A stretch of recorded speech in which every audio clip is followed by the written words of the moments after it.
Welcome to the Nuclear Snail channel. In this episode I'm going to share a bunch of instructive but at the same time entertaining stories with you from myself and from my friends regarding safety or the lack thereof and the horrific injuries ensuing on post-apocalyptic LARPs, festivals, photo shootings and so on. And I'm also going to give you a bunch of advice on safety in general. This is especially useful for beginners, and beginners should definitely watch this video.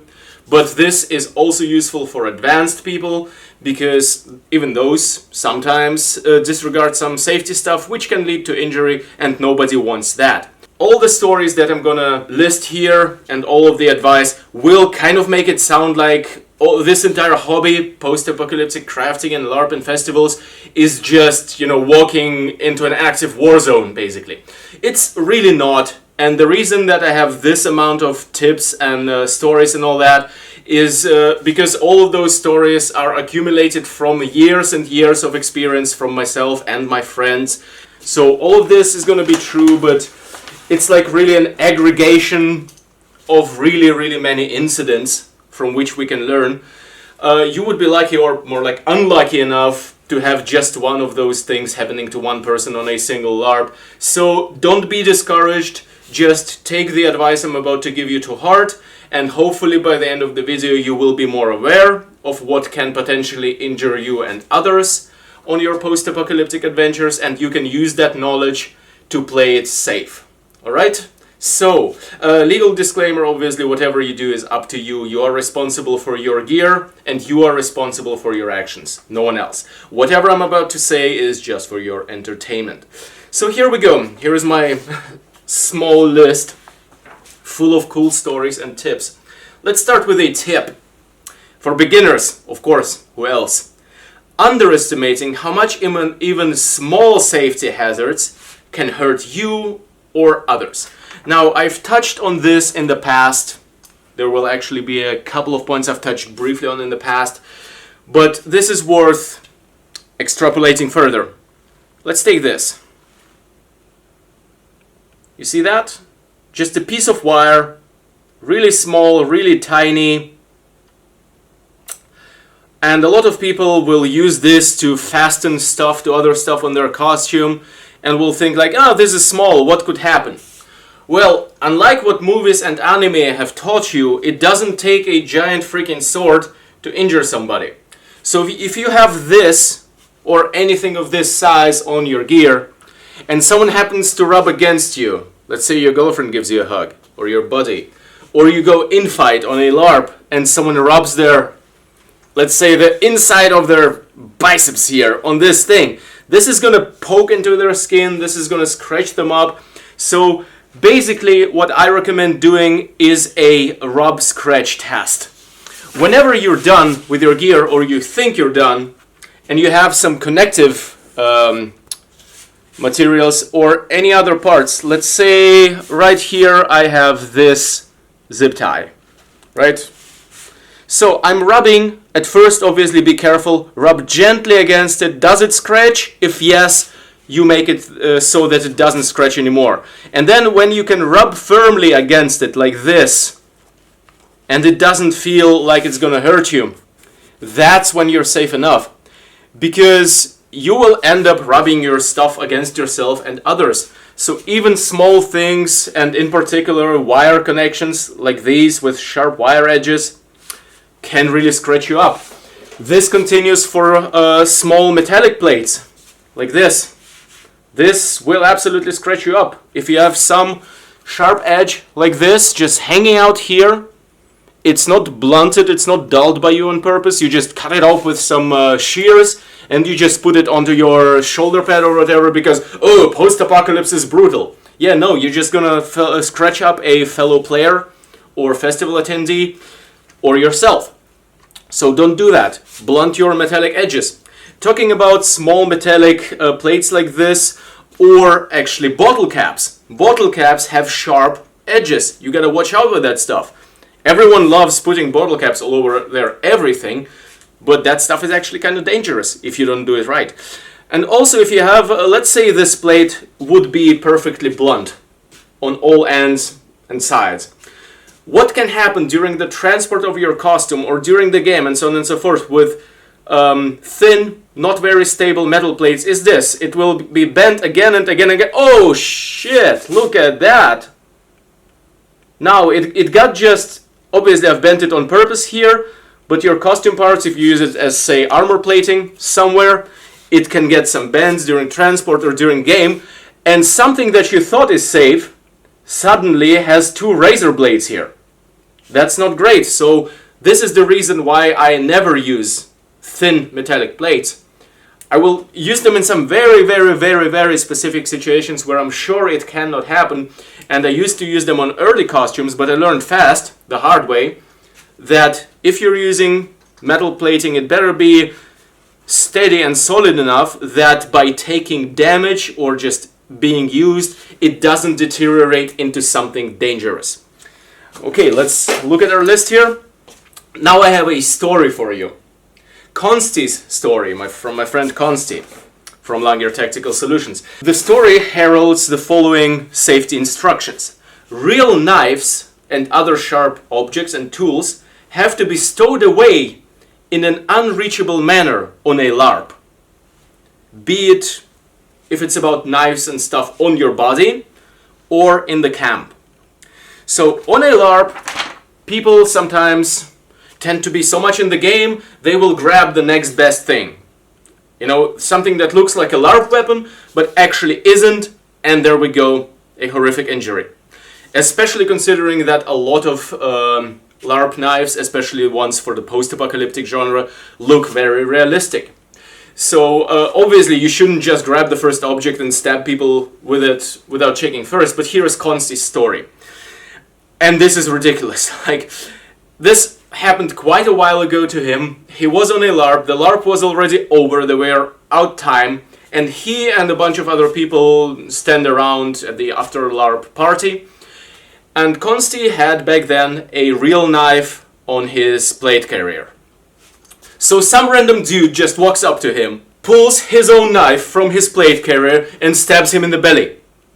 Now, Consti isn't dead for one reason, because he had an actual ballistic plate inside of his carrier. And the only thing he could say was like, what the fuck? Why? And I don't know what that other dude was thinking, neither did Consti ever bring it to experience. Maybe he thought it's a LARP knife on Consti and he can just pull it and, you know, stab him for pranks. Maybe that dude was drunk, maybe whatever else. Doesn't matter. Point is, if you have a real knife on your body, someone might pull it. Someone might even pull it by accident, like you're going in fight or a zombie jumps on you and there is some friction, your real knife gets unsheathed and then someone cuts themselves badly. And obviously if you have like an axe or something at your fireplace just lying around, also if it's a real tool or a real weapon, just stow the shit away while the game is taking place. If you're in game on LARP, keep real weapons away from the game. Sebastian's story. Use knee protection. So Sebastian is one of the guys that were in our zombie survival group on the zombie apocalypse LARP, and I don't know what it was with him and taking it to the knee. From the 2 or 3 times that he was there, each single time he had something with his leg. But that one story that I remember is there was a crawler, one of those zombies that jump on you like they're played by real parkour people. One of those crawlers jumps onto him and there is some struggle, and then at some point Sebastian goes really abruptly and harshly, falls down on his knee, and with full impact of his body falling on that one knee. Luckily he had some knee padding, because even with the knee padding he hurt himself. He had to be brought to the medics. They checked him out. It was just a bruise. It was nothing bad as far as I know. So he was able to get into the game after an hour or so. But it could have been so much worse if he didn't have knee padding. So if it somehow fits your character and if you know you're going to be doing a lot of fighting and running around and all that, knee padding, elbow padding, all that. Again, I'm not saying like just disregard everything you want to display with your character and so on and so forth and just go with full suit of riot gear at all times. That's not what I'm saying here, but if you can have knee padding, then do. Better than not having it. Next story is, it's really bad to have no lamp on you. I prefer headlamps because they leave your hands completely free. Some people are fine with using up one hand and using a regular non-headlamp. I don't understand why, but as long as you can safely use a lamp for your night adventures and evening adventures, you're good. There is a guy in the German post-apocalyptic community who he didn't have a lamp. He just went to the toilet or something like this at night, and he fell down 2 or more meters, literally almost breaking his neck. He could have died. So I've mentioned this story before, so just have a fucking lamp on you. There is also the Claudio Blue Eye story, my friend Claudio. They were fighting in the woods on an airsoft LARP. He was in a rush. I don't think he had a lamp with him, and he just ran into a tree branch, and it gave him a blue eye. So could have been worse, could have went into the eye, so be careful. There is also another story regarding Claudio and taking it to the eye, or almost taking it to the eye. I will get to that. Next point. Handling your show weapons like you would handle your LARP weapons, or in general like an amateur, be it melee weapons or guns. So I have 2 stories for you. The one is from Claudio again. So there was this incident. It was after a LARP. We went to take some pictures, and we already all took off our goggles and shit, like the protective goggles from airsoft. And everyone was sure their guns are unloaded. You see where this story is going. So one of the guys points his gun at Claudio and pulls the trigger for fun, and whoops, happens the gun wasn't loaded. The BB hits Claudio right here. Just, an inch down and to the left or to the right, minus I. In the end, we all laughed it off, and the guy was very sorry and very concerned and very shocked, more than Claudio himself. And I believe he will never ever point an airsoft gun at a guy again. Like, no matter how good you think you are or how safe you think your gun is, just even if it's an airsoft gun, even if you're sure it's unloaded and all that, I can stress this enough, don't point that shit at people. Just treat it like a real gun at all times. It's because it can take out an eye. That's why you wear glasses. Talking about wearing glasses, Heidi's story, I believe Heidi is fine with me telling the story, because he is one of the top safety guys really in the LARP community, and he will gladly tell it to you himself. So he has 2 pupils in his eye. The one is natural, and the other one is the effect of ABB hitting him. And the way it happened was not him just taking off his glasses and running around without glasses in an airsoft game and screaming, "Come at me, motherfuckers."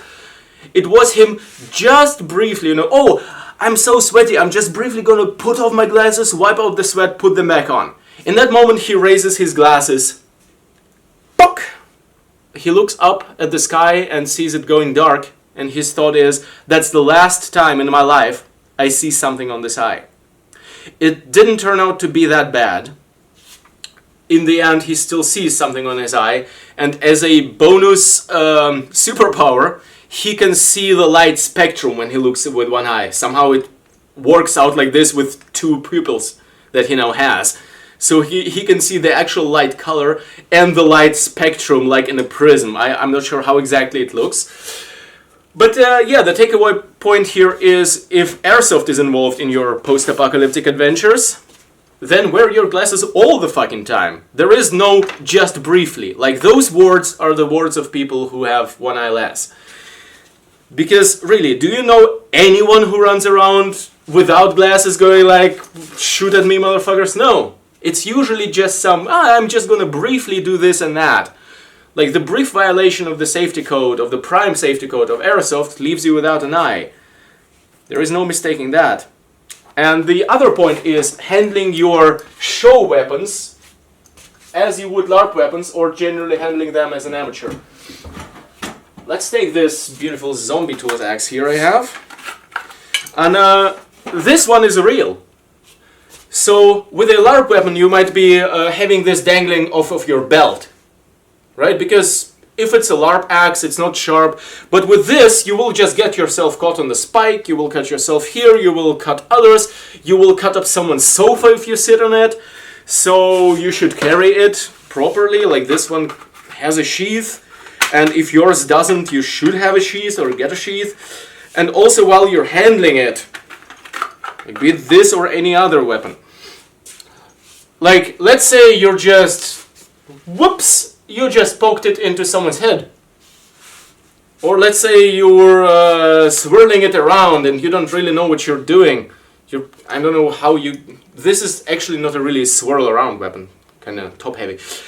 And you don't know what you're doing, you drop it on your foot. So there is a couple of ways to cut yourself with stuff like this. But even more importantly, if you have long weapons like this, like here is my spear again with the real 9-inch nail. While this is a structurally shitty spear, it wouldn't survive a lot of encounters. It looks cool and all that, and it can actually deal some real damage. Even if it itself couldn't survive the apocalypse for very long, it's still more than sufficient to severely injure or kill a person. And let's say I'm standing around like this, on a show, on a display, on my cosplay party, I don't know, somewhere where this is my prop. And I'm looking that way. Oh, I'm standing like this and looking that way because someone is talking to me right now, and some drunk idiot stumbles into my spear, falls on it. They don't even have to fall over. It can be dark. They could be just walking there, and it's at the level of their belly, so they get a 9-inch nail into the solar plexus. The least thing you can expect is the entire show to go to shit. Consequences of that could be killing a person just because you're holding your spear in a bad way, because you don't know how to handle long, sharp items. So you handle those things, like how you should handle it instead is this. Well, in case of this spear anyway, first of all, I'm holding it, if I'm standing like this, I'm holding it close to the tip. So that, well, to begin with, here is a safety cap, actually. I use this for transport. Like it's a metallic cap with some EVA inside of it. Just a random piece of metallic cap. And it's just here, so that's how I transport it. And if I'm idling around on a party, I would actually leave this on, to be honest. I wouldn't be standing with it off. But even if, then I would still be holding it right here, to be safe. Because then I'm controlling the tip, then it's not like fucking somewhere else, and I'm standing like this or whatever, I turn around and poke someone in the eye. That's also a favorite with spears. Stuff like this. Oh, yeah, whatever. Hi, how you do? Oh, shit. See, just scratched my ceiling accidentally. That's not that bad, but, you know, you get the point. Or, it's better if you don't get the point, if you get the point. And even with holding it like this, there is still some danger. Like, if it's a crowd of people, someone bumps into you and you impale yourself. So, again, like, you're doing display, make your weapons blunt to begin with. Like, there is no need to make them actually sharp. Which leads me to Seroy's story from Seroy's Tenebris. He has some amazing gear, and he used to have, or maybe still has, those really cool, like he took a brake plate, a metallic disc basically, cut it in half, and made like blades that you hold in your hand, and he hung them off of his belt. And in the first iteration of that, he had them sharp. That was one of his first attempts at Post-Apo, which are usually not very safe for anyone. And he noticed really fast, by the evidence of cuts on his own legs, that maybe it's not a good idea to have actual sharp, unsheathed blades hanging off of your legs or anywhere on your body, really. So, this much about handling weapons and stuff that can actually cause some damage. Number one, make them so they look like they could cause some damage, but they actually can't. Then it looks cool, but it's still kind of safe. Point number two, handle them safely. And the best people to learn this kind of skill, and it is a skill, are the people who do like HEMA, historical European martial arts. They will know how to stand around with a pike and stuff like this. So don't underestimate it like this.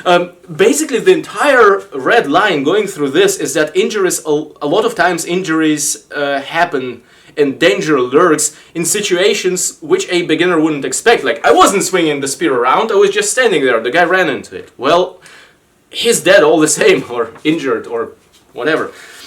Okay, next one. Ooh, this is a funny story. Too dark airsoft glasses or shitty slash badly fitting airsoft glasses in general. Now, some airsoft glasses will not fit your head nicely, and you will still have some severe gaps from the sides or from the bottom. So when picking airsoft glasses, choose function over style each single time, and take the glasses that will cover all, if possible, of your angles of attack for your eyes. Because especially in a big chaotic airsoft combat, you might be standing like this to the enemy, or maybe you just fell down and they're still shooting at you, and you will get a bullet. I mean, obviously there are some situations where a bullet would need to bounce off your cap into the glasses 5 times in the glasses and then get into your eye. That's kind of unlikely, but with some glasses models, at least for my head, I've made the experience, not the hard way, just by analyzing it and looking at it, that no, not each set of glasses will fit you well. And the experience I made firsthand was on Resistopia in 2016, I believe, where I was in a hurry. I took my good protective airsoft glasses, but I left the dark lens in them. It's great for the day. It's not completely dark, mind you. It's not like the black one. It was the evening one with the evening colors, like a yellowish tinted one.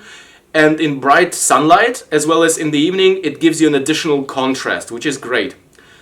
What I didn't think about is the night situation. So this is probably a noob mistake for me, because I did not honestly play airsoft at night before that. And I thought, if this yellow lens magnifies my vision during the evening hours, it will also do that at night, like whatever, like, you know, the same way you see red light better and all that. I was wrong. I should have went with the clear lens, which I did at the end of the event. But before that, as it got dark, I was like, oh man, this is fucking dark. And I didn't realize that everyone sees the world a notch brighter than me because of this stupid yellow filter lens.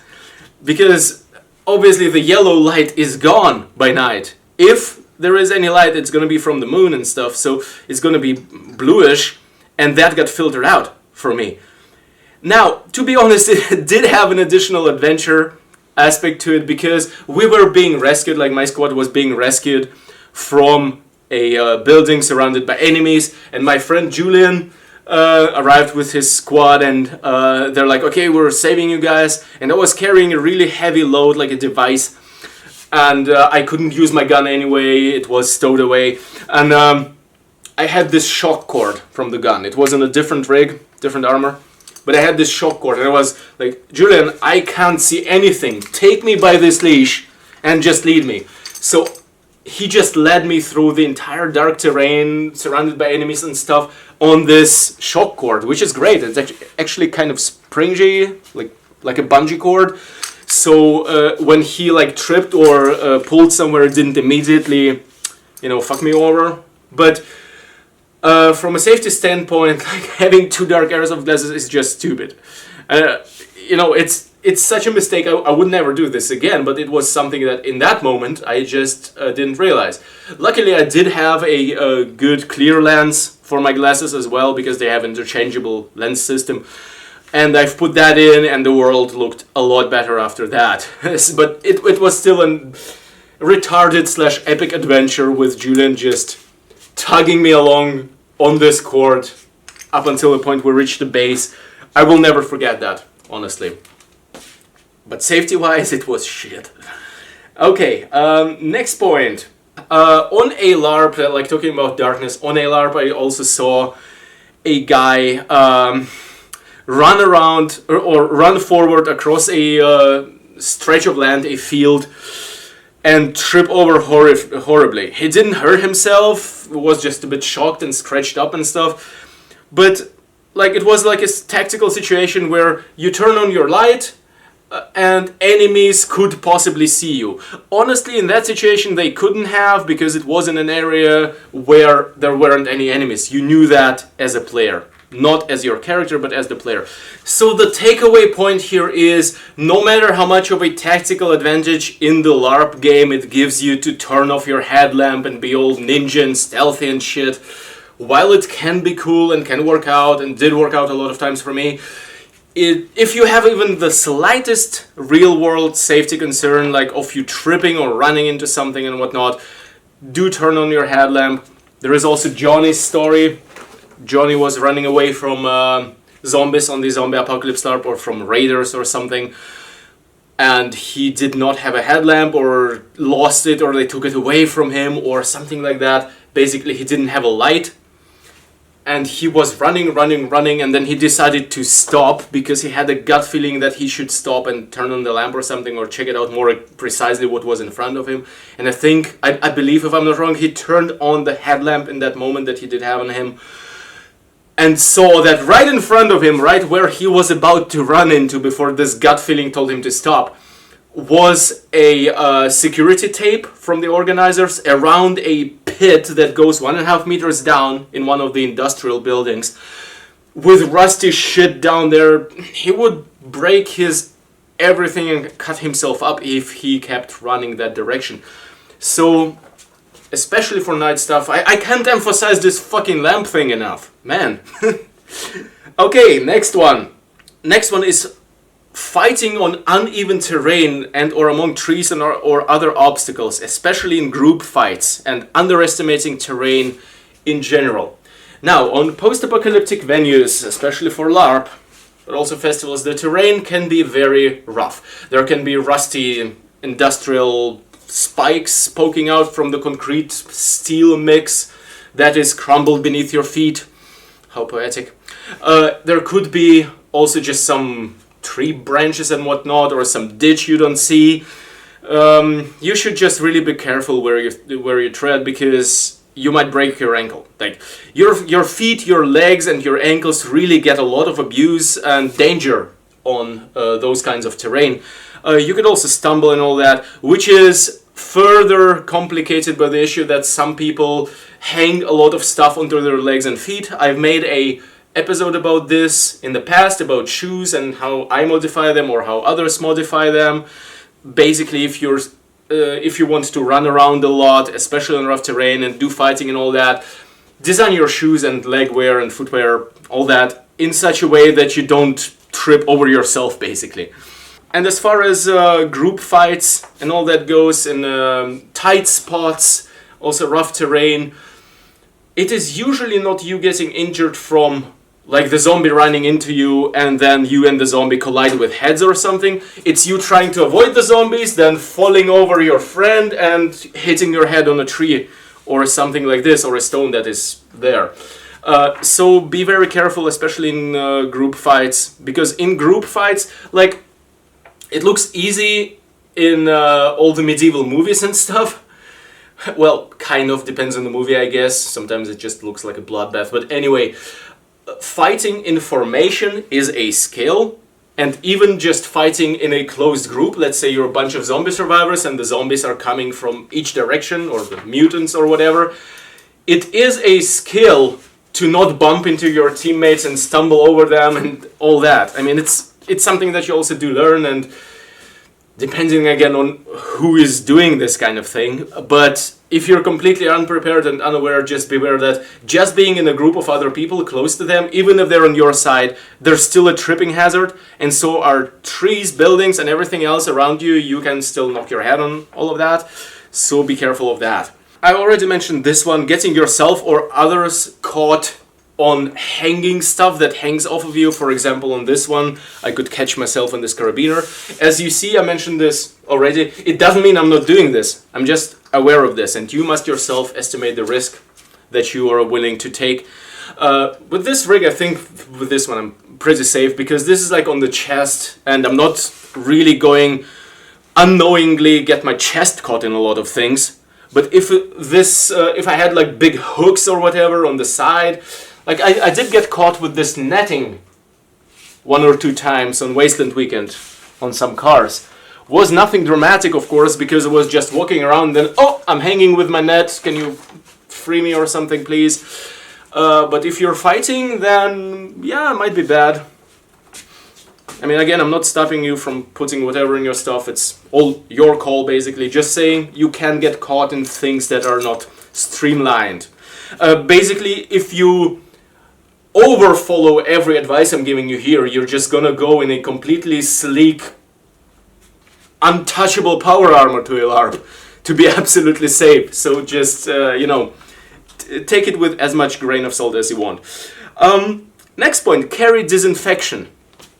Yes, on the most LARPs and festivals there are going to be medics, but, and I've mentioned this before already, I think, in my packing list video, the medics might be busy or not there right now or whatever else, or you just don't want to waste time on disinfecting a small cut. And you get a lot of small scratches and cuts which are not really a safety concern, but can become one if you don't treat them properly and immediately. For my part, I would rather be called a pussy for spraying disinfectant onto a small scratch and not have it inflamed than, you know, not doing that and going like, oh, I'm a man, and rubbing dirt against it, and then I get a freaking infection and it hurts for a week. I won't die from either probably, but do I want to get an infected cut? No. So just use disinfection.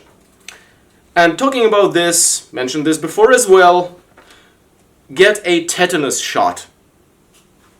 Because there is going to be rust, there is going to be some animal bone fragments and whatnot, and dirt on all of the stuff that you might potentially scratch yourself on. Because even if you are following all the safety standards, doesn't mean that everyone else does, and some random fucking guy might just scratch you up with his 9-inch nails all rusted up, authentically protruding out of his shoulder pad spike, one moment before he raises his arm and impales his own head. So, tetanus shot. Now, you might have noticed I'm mentioning LARPs and festivals. So there is a difference between a LARP costume, especially a LARP costume which is safe for in-fight, which is wrestling and all that with others, and show costumes. Just because your costume is safe for photos or display, it doesn't mean it is safe for LARP. And for LARP there is also this concern of rubber latex weapons hitting your armor. If I expect to get hit a lot, I would also maybe not necessarily wear this to a LARP, because right here you can see some scratchy bits. I would also not go wrestling in-fight with this costume. Like, you know, if you're going into an in-fight, like if I was in a LARP and my character had a beef with someone and we would decide we go in-fight, I would just ditch the rig and do the in-fight with my shirt on. Next one, heavy or imbalanced loads and otherwise shitty load-bearing capacities, including using a rope on naked or unarmored body as a rifle sling, and generally no padding under the armor. Now, this is kind of a comfort and safety hybrid. Now, heavy or imbalanced loads can lead to you tripping, obviously. Like, let's say you're carrying something on your back, really high on your back, it weighs 40 kilos, you're usually not carrying this kind of a weight at all, but this one time of the year you decided to be a badass. Well, your back is gonna hate you. That's what happened to me once. I wasn't training for the entire year, I was sitting in front of the computer, and then I was like sleeping on the concrete floor and running with loads and carrying water jugs and all that on the zombie apocalypse, and I got two protruding discs out of that. I've treated the injury since then, it's a couple of years ago.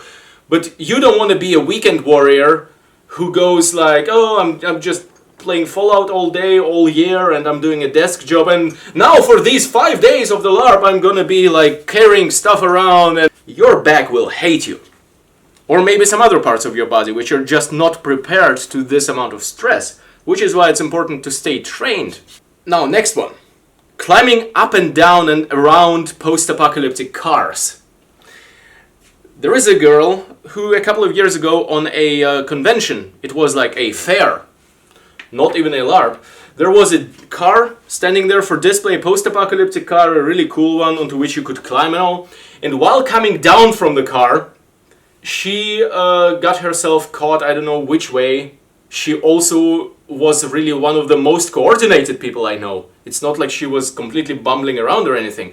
But even someone as coordinated as that, she caught her leg on some rusty, spiky, cutty, sharp edge or whatever that was on the car while jumping down from it. And she had this long of a cut on her thigh and had to be immediately hospitalized with blood all over the freaking place. This didn't happen a lot of times, like this is a unique story, at least from our group, but this kind of stuff happens. So be very careful around post-apocalyptic cars. And also, I heard a story on a LARP. There was a car incident, there was some drunk guy, and I will get to the drunk point later. There was some drunk guy who was hiding as a sniper in a car track in the middle of the field, and probably somewhere in the evening, I believe. And a car was going by, didn't see him because of his camouflage, and they basically ran him over. He didn't die or anything, but it was quite an incident. And obviously, I believe it's his damn fault for doing sniper gear in a car ditch at the evening and being drunk in the first place. But stuff like this happens, so don't mess with cars generally. On the Fate or Fallen LARP or whatever they call it now, there is a rule, or at least was a rule when I was playing, that if you're driving a car, it's maximum like 5 or 10 kilometers per hour anyway, and you're not allowed to pretend like you're trying to stop the car or lay in front of the car and all that. Because those things can quickly lead to some really bad car stuff. And also if you're just walking around those cars, like on cars in general, there's going to be a lot of spikes and all that, because the cars are bigger than your costume, and you can't take care of every corner and all that, so just be careful around post-apocalyptic cars. Yeah, next one, drunk driving and drunk playing in general. So I also know an incident from a LARP where a guy went drunk driving on his post-apocalyptic motorcycle. Do I even need to comment on that? He injured himself. That was a jackass thing to do. And even if you're not handling vehicles, even drunk playing, if you're taking part in fights specifically, is bad. And also being on drugs and all that. On the most LARPs that I know, there is a strict no alcohol, no drugs rule. On some others that are a mix of a LARP and a festival, there is a designated area, like a bar or something, where you can get wasted, but there is no combat action or handling dangerous props in there that is allowed. And that's the way it should be in any LARP, at least that in the area where you drink, you don't also do other stuff that has to do with anything with combat. And if you're doing that, like, for myself personally, like if someone hurts me in fight, I'm very forgiving. Like, it's a game, we all sign up for this. But the moment I know they were drunk doing this, no, I would be really furious about that. Because to me it makes a huge difference. It is very irresponsible to drink and fight. The next point is blinding others with your lamp and doing stunts unprepared. So there is a shameful story that I myself was involved in. It was on the zombie apocalypse again, and there was a part where all the survivors were going on the street, and the street was being surrounded by zombies. And there was this really cool clown zombie which I really loved a lot, and I was like, okay, I'm gonna just play with him, like, you know, I'm gonna just kick him away.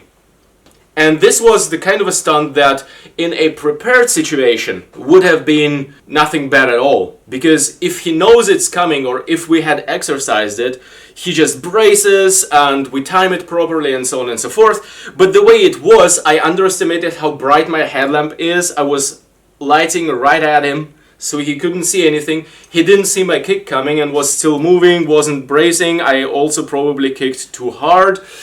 And I hurt him, and I was really sorry about that, and he forgave me. But it was bad, you know, like here's an important thing, like this kind of thing is a stunt. You might think, like, again, from watching movies and all of that crap, like just, you know, push kicking someone away is not a stunt. It is. Like, if you want to make it look really dramatic or whatever, you need to exercise that. And otherwise, just be very careful, and whenever you do some sort of LARP infight stuff, be absolutely sure that your opponent knows what's coming and that they can be at least prepared. Telegraph your attacks. Like, if you're punching someone, do like this so they know it's coming. You know, don't just go like, bam, that's it. And that leads me to the next point, which is using real martial arts techniques on noobs. Now, since that incident, I also have gotten a lot better in martial arts in general, which is why I know that while I know a couple of arm bars and wrist locks and all of that kind of stuff now, it is still better, unless you're an absolute martial arts super professional or whatever, which I'm not and will probably never be.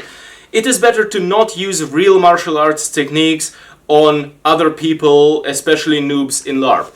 Let's take an example. Let's say you have someone threatening you with a LARP knife. Now, as someone who does Krav Maga for a bit now, I could use some wrist lock on them, or some wrist lock to take away their knife and all that. And we do that in training a lot, and so on and so forth. But here, the same story again. In training, you are prepared, right? Your opponent, whom you're grabbing by the wrist and doing some twisting stuff, is prepared. If they're not, like, you don't know, maybe their wrist is already pre-injured, or their shoulder, or whatever else. You might be hurting an already hurting body part. They may be maybe just generally not very mobile. You might just estimate yourself wrongly, especially if it's a high-stress situation, even in LARP. So, if you're trying to display a martial art technique, but are kind of a halfway capable, half-assed martial artist like me, don't use the real thing. Don't try using the real thing. Instead, use the telegraphed thing that is kind of lets them know what you're doing. Like, don't do a real choke. Instead of that, do something that lets them know they're being choked so they can play it out. Stuff like this. Be very, very careful with using martial arts techniques and in-fight in general. So basically thinking that you've done a bit of Krav Maga or something else and then using that shit on the real LARP can actually lead you to hurting someone where he didn't want to. Also some advice from Heidi, the guy I mentioned before with the double eye hole. That will still hold. So if something is already giving away the signs of structural unintegrity, of starting to fall apart, better safe than sorry. And I believe in Heidi's context it applies specifically, but not only, to stuff that you use, for example, for your rigs, like something that you would use like an anchor point to get yourself off a building from a window in the rope, or maybe also some barricades that you might build that you stand on top. Basically everything that is a structure and is supposed to hold you. Better safe than sorry. Again, better to lose the LARP in-game advantage by removing the thing from the game entirely than to suffer an injury. And also obviously applies to your costume parts, stuff that you rely on, something that might break and open and reveal some sharp edges like discussed before, or maybe it's some kind of a belt that just gets you caught in something else in case it breaks. So better safe than sorry. The stuff that you have the signs of starting to disintegrate, repair it ahead of time to be safe. Heidi also advises against bad shoes in general, obviously, and I've discussed it in my shoes video already, but a brief recap would be good shoes have to protect your feet from stabbing and like against sharp items, or from smashing your toes against something. So no open-toed sandals and stuff on LARP, although some crazy people do it. And also good shoes have to protect your ankle, because you might twist your ankle, as discussed before, rough terrain and all that. And I've mentioned specifically the stuff with stuff hanging off of your shoes. And here are some advices from Alessio, who is a real military veteran and still in active service in an elite pararescue unit, and also organizes a LARP in Italy. So number one is when you use a belt sander to smooth out the edges of the sharp stuff that I was talking about before. If you're stupid, you can make it more sharp than before. So yeah, you actually can. A belt sander is just as good as the person using it, and it's entirely possible that you intend to blunt an edge, and then you end up sharpening it instead. So use caution and check it carefully. Did I actually make this more safe? So the rub test, the careful touching, and then rubbing more intensely if it doesn't hurt, until it actually doesn't hurt. That is, by the way, the reason why my preferred method of fastening things is, I don't know if you can see any of them here, but it's the usual bolts and nuts. Come on, focus. There it is. Like, I can rub against this, nothing happened.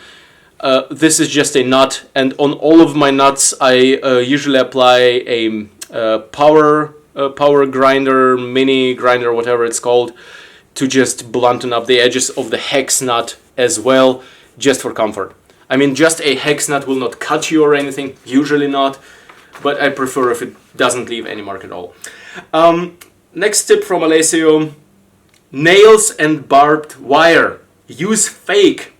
They are out there and wonderful props. So yeah, in case you're a complete beginner and wonder what all of those nails and barbed wire are on LARP costumes, and even display costumes, like I couldn't imagine a person I could imagine a person masochistic or oblivious enough to implement real barbed wire in their stuff. I mean, I've done stuff that is on the same level of insanity when I was a beginner, but barbed wire, LARP barbed wire looks really real. I could, in many cases, not tell the difference, and it's absolutely safe. You at least you cannot scratch yourself up on it. You can still get yourself caught in it, like with anything that hangs off of your costume. But as far as stabbing and scratching yourself, use LARP wire. And nails, obviously, duh. The point I'm not naming here is the one I also mentioned before in one of my videos. If you have like a shoulder pad with long rusty stuff, like long real rusty stuff poking out of it, that's super unsafe. I did used to have a shoulder pad with some spiky stuff on it. It wasn't safe. It was back a long time ago when both my skill and LARP safety standards were a lot lower. So yeah, poking someone with your shoulder is a realistic scenario. So no. If you have a long hose on your gas mask, goes the next tip from Alessio, and it's not fixed or tied on your costume, so one of those elephant gas masks with a filter on it, there is a high chance you smash the filter on your face when running. Addition from me, you might also smash it into your balls, which I personally would find hilarious. So that is actually a valid point, like something dangling around, and the gas mask filter has quite a weight to it. So if you're fighting with it, you also can get your face caught in something, caught in a tree or something, and like it twists your neck or whatever. Or in case of what happened on one of Alessio's LARPs, a guy ran with it and smacked himself in the face with the gas mask filters. Talking about gas mask filters, an addition from, I'm not sure if from me or from Alessio, it is kind of a common knowledge by now if you didn't know that. Here's something new for you. Around 1940s, Russian gas mask filters have asbestos in them. Don't ever fuck with them. Don't touch them. Don't open them, no matter what, and don't breathe through them. Now, asbestos, if you don't know what it is, it's a really bad thing. It literally causes cancer, lung cancer in particular. It's really super bad if you inhale it. In theory, as long as it's undisturbed and within that gas mask filter and all that, it's all good. Theoretically. But again, if the filter was made in the 40s, it might be disintegrating, it might be damaged, and the moment it gets damaged, you also inhale the asbestos particles, which I think are not intended for being inhaled by the original design. As far as I know, the original design of those filters leaves the asbestos in place, and for some reason, like, asbestos is supposed to filter something else out. I don't know. But point is, it's fucking Soviets from the 40s, and they put asbestos in something that you breathe through. Like, do you need any more amount of nope than I've just listed? Like, just no. So be wary of those round filters from Russia from the old times. And also from the 40s, there is one certain brand or model of spark plugs which says polonium on them, and they have polonium in them. Like, to be fair, it's unless it's ground off or something, or unless the inscription is damaged, this one brand does say polonium on them, so you know it's fucking radioactive. And I personally don't think there are a lot of them around, at least not in Europe. There might be more of them in the US. But basically, when getting used spark plugs from especially old places, flea markets, garage sales, take a look at them and make sure it doesn't say polonium on them. You can research more for the topic through your favorite search engine or whatever. It was a new information to me. I personally have never encountered those spark plugs yet. I hope I never will. But just be careful with that stuff. I also had someone ask a long time ago, will a generic, well, non-polonium spark plug shock you? The answer is no. That's not how a spark plug works. So if you just see a spark plug somewhere, you can actually touch it without getting an electric shock. a spark plug is not a battery, it's just a conductor that generates a spark. So no, it will not shock you. Okay, and the final point, let me get back to what I said at the start. Don't let all of this information discourage you in any way from post-apocalyptic life adventures. It is a beautiful, although sometimes a bit hardcore hobby, as I see right now, by reading this list. Like, actually reading this out loud and preparing this for this video felt to me like, holy shit, this stuff is kind of dangerous. But as I've mentioned before, it really isn't all that dramatic. All I've named here are stories congregated by many people from multiple years of experience on different LARPs and festivals and all that. And usually, you know, just apply some common sense and you'll be good. And I hope that through this video you had some quality entertainment, as well as could expand your horizon on the things that might possibly happen to you safety-wise and the steps and precautions to take against them. If you found this video interesting, entertaining, useful, whatever, then please support me on Patreon. It's the first link in the video description, and my Patreon supporters are the only ones that actually keep this channel alive and going and developing, because as a small-time YouTuber, which I am, you don't make almost anything from YouTube nowadays, so I'm counting on you guys. So, I will see you in the next episode. Until then, hail the snail. Have a safe and fun adventure wherever it is you choose to go in the wasteland. I'll see you then.